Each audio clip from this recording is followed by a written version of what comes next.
Aluva UC കോളേജിനടുത്ത് യുവതിയെ petrol ഒഴിച്ച് തീ കൊളുത്താൻ ശ്രമം. ചൂണ്ടി സ്വദേശിനിയായ ടെസ്സി ഷിബുവിന് നേരെയാണ് ആക്രമണമുണ്ടായത്.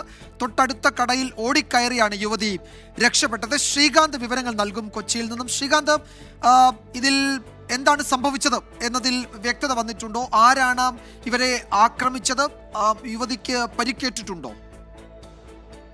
വിജയകുമാർ, ഇന്ന് രാവിലെ ഈ വീട്ടുജോലിക്കായി ബസ്സിൽ പോകാൻ ശ്രമിക്കുമ്പോഴാണ് ഈ അലി എന്ന വ്യക്തി ഈ ടെസ്സി ഷിബുവിന് നേരെ ആക്രമണം നടത്തിയത്.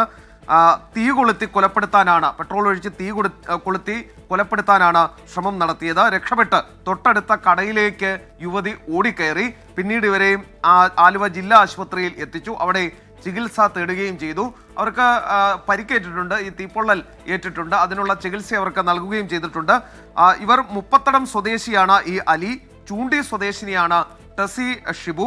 ഇവർ കുടുംബ സുഹൃത്തുക്കളാണ് എന്നുള്ളതാണ് ഇപ്പോൾ കിട്ടുന്ന വിവരം. ആലുവ പോലീസ് ഇതിനോടകം കേസെടുത്തിട്ടുണ്ട്. മറ്റ് എന്തെങ്കിലും തരത്തിലുള്ള പ്രശ്നങ്ങൾ ഇതിലുണ്ടോ എന്നതിൽ അന്വേഷണം നടക്കുകയാണ്. അപകടനില തരണം ചെയ്തിട്ടുണ്ട്. ഇവർ നേരത്തെ തന്നെ ഇവർക്കിടയിൽ ചില പ്രശ്നങ്ങൾ ഉണ്ടായിരുന്നു എന്ന് പോലീസ് അറിയിക്കുന്നുണ്ട്. അതിലൊക്കെ തന്നെ ഇനിയും വ്യക്തത വരാനുണ്ട്. ചൂണ്ടി സ്വദേശിനിയായ ടെസ്സി ഷിബുവിന് നേരെയാണ് ആക്രമണം ഉണ്ടായത്. തൊട്ടടുത്ത കടയിൽ ഓടിക്കയറി അവർ രക്ഷപ്പെട്ടിട്ടുണ്ട്. അപ്പോൾ ഇതിൽ സംബന്ധിച്ച് പ്രതിയെക്കുറിച്ചൊക്കെയുള്ള വ്യക്തമായ വിവരം ഇതിനോടകം പോലീസിന് ലഭിച്ചിട്ടുണ്ട്. ശ്രീകാന്താണ് വിവരങ്ങൾ നൽകിയത്.